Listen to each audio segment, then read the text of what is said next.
मुस्कान music.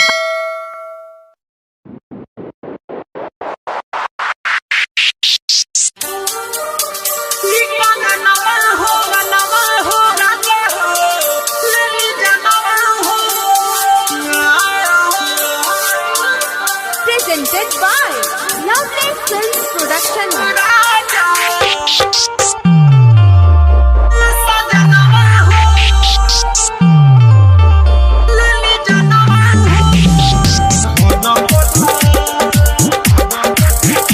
पता खुद खन कावताटे रोई रोई तो होके बोलावताटे खन पता खुद खन कावताटे रोई रोई तो होके बोलावताटे ई कंगनवा हो ए सजनवा हो ई कंगनवा हो ए सजनवा हो खन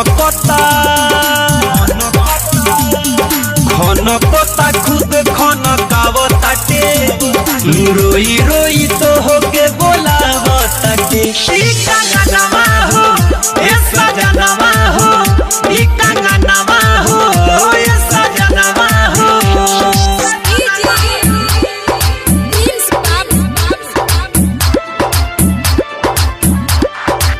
आप सुन रहे हैं अमित पटेल की आवाज में।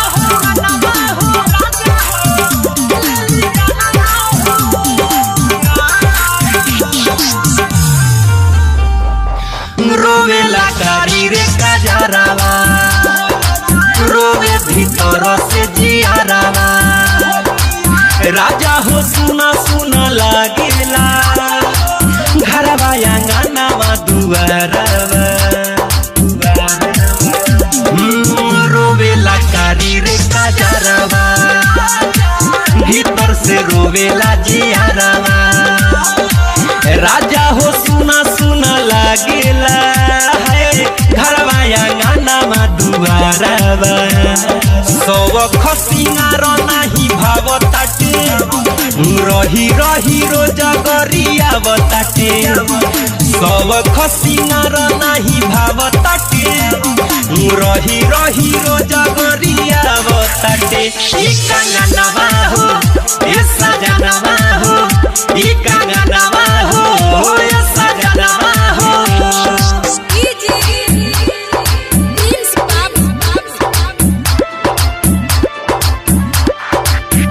आप सुन रहे हैं अमित पटेल की आवाज में।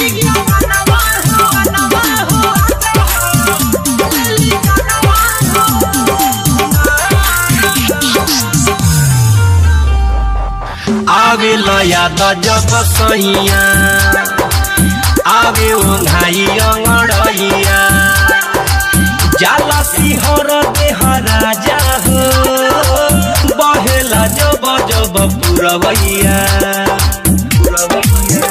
हो आवे लया जब सैया आवे ओंघाई अंगड़ैया जाला सिहर देह राजा हो बहेला जब जब पुरवैया कुछहु समझ में ना आवताटे केतनो अमित समझावताटे कुछहु समझ में ना आवताटे केतनो दिवाकर मनावताटे ई कंगनवा हो ए सजनवा हो